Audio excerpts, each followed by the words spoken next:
Bienvenue à toutes et à tous sur TV+.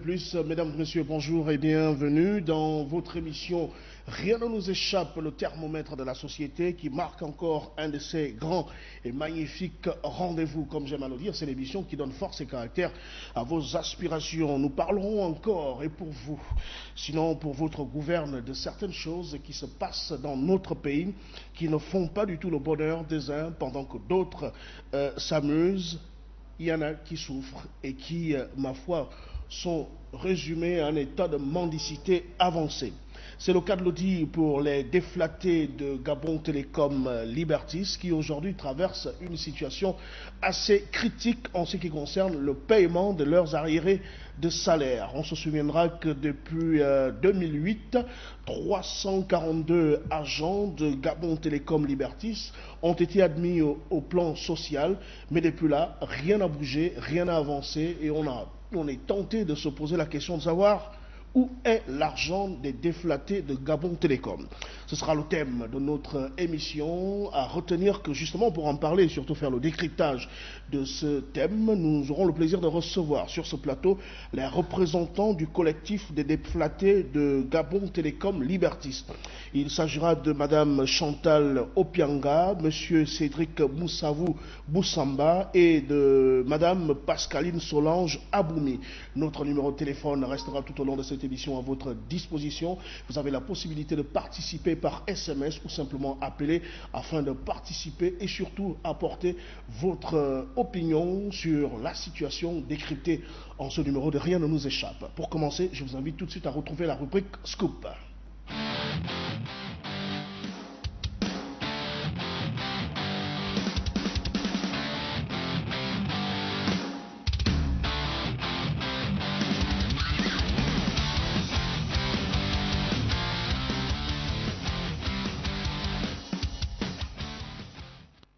On se souviendra encore de cette phrase de Marc Bongo Ndimba qui disait, je cite, « Dieu ne nous a pas donné le droit de faire du Gabon ce que nous sommes en train de faire.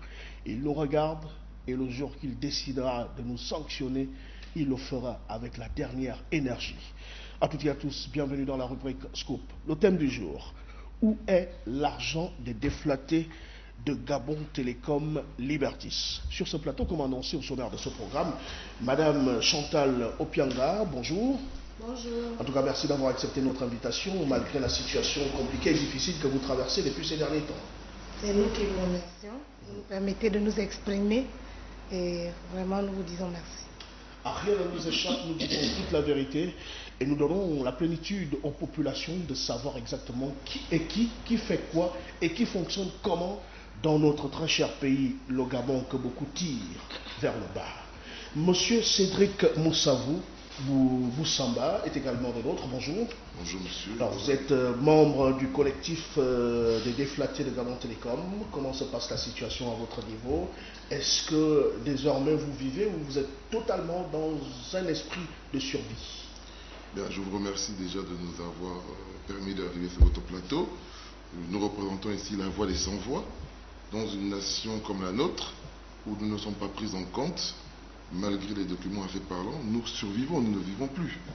Lorsque vous avez perdu votre emploi dans des conditions telles qu'a été fait le plan social de Gabon Télécom, c'est un plan social qui a été très abyssal, en ce sens qu'il n'a pas été exécuté dans les termes requis et négociés. À ce moment-là, on a mis près de 753 familles, n'est-ce pas, livrées à elles-mêmes. Et partant de cela, à l'intérieur des différents agents de Gabon Télécom, il était composé en trois groupes.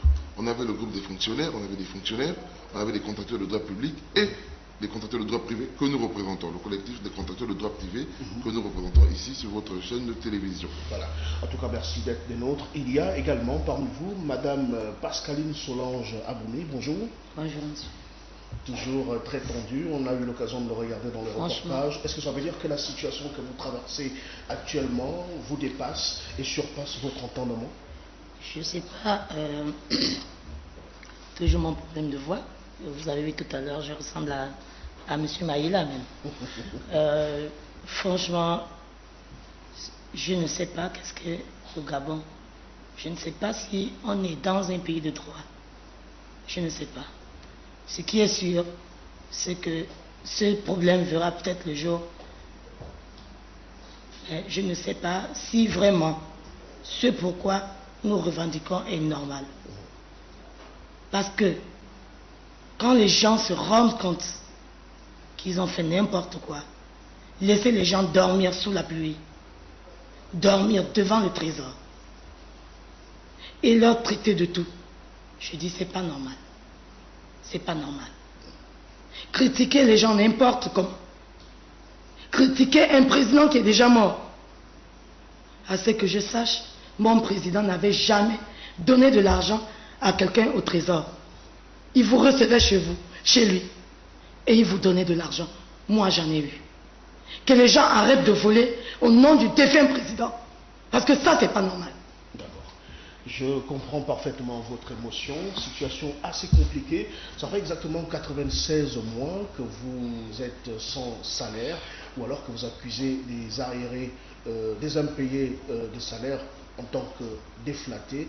Est-ce qu'en quelques lignes, Madame Opianga, vous pouvez nous retracer la situation?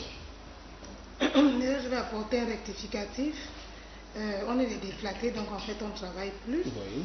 Et on revendique nos droits. D'accord. Alors, et ces droits, entre autres, il y a 96 mois. Pourquoi? Parce qu'il y a 60 mois qui représentent la transactionnelle, donc les droits négociés. Il y a 36 mois qui représentent le préjudice, parce que ça fait 36 mois qu'on est à la maison, un peu plus de 36 mois d'ailleurs qu'on est à la maison. Et puis ensuite, il y a le fameux FIR, le Fonds d'insertion et de réinsertion, qui normalement avait été enlevé, enfin, d'une valeur de 5 milliards, qui avait été enlevé de l'enveloppe prévue pour la privatisation. Et ces 5 milliards devaient être utilisés pour l'insertion et la réinsertion des agents contractuels de droit privé. Alors, on devait normalement les utiliser pour la création de micro-projets.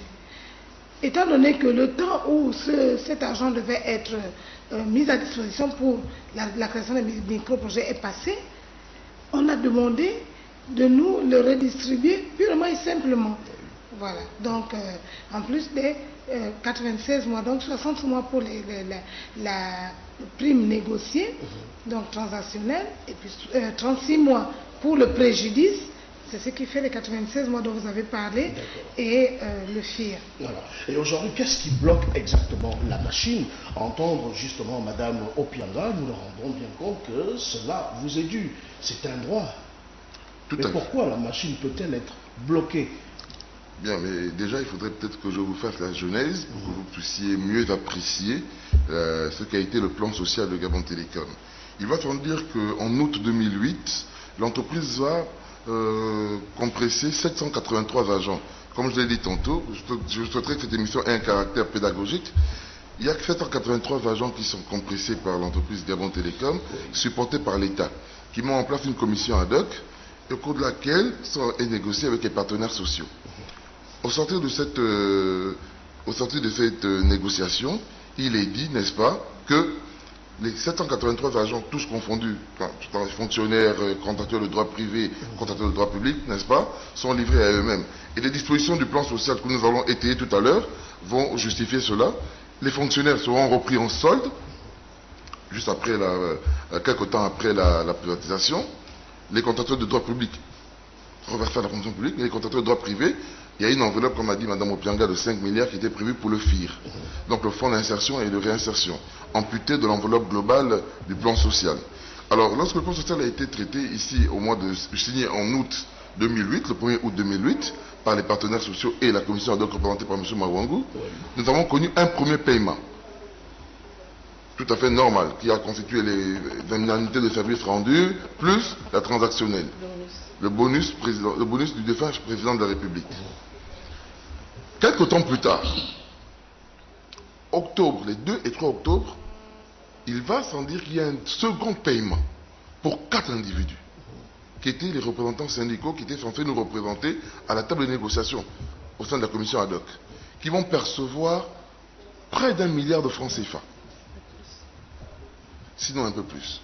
Et franchement, on se dit, c'est d'ailleurs donné par ce journal appelé, on peut faire un grand plan, Croissance Saine Environnement, qui nous parle du scandale du double plan social de Gabon Télécom. Lorsqu'on reçoit cela, on se dit c'est un journal. Bon, tout le monde a le droit d'écrire tout et n'importe quoi. À ce moment, on va faire une chose simple. On est des hommes civilisés, on a fait l'école, on va se rapprocher d'un huissier de justice pour essayer de corroborer ses propos, n'est-ce pas? À ce moment-là, on va se rapprocher de l'huissier de justice, donc Maître Rosie Makaya, l'huissier de justice Maître Rosie Makaya ici, n'est-ce pas, qui va collaborer les propos dans les banques, en fonction des énonciations données par le journal Croissance et l'Environnement. Alors, à cet effet, Maître Rosie Makaya nous renvoie l'information telle qu'elle est corroborée par le journal Croissance et l'Environnement, qui atteste que les 4 leaders syndicaux, à savoir Jonas Lingombe, Madame Vincent Abogué-Charlotte, Ngavino Richard, Obam Owono Christian, ont perçu des sommes faramineuses allant de 256 millions à 236 millions, etc. À ce moment, nous nous rapprochons du comité de privatisation et nous leur adressons une correspondance.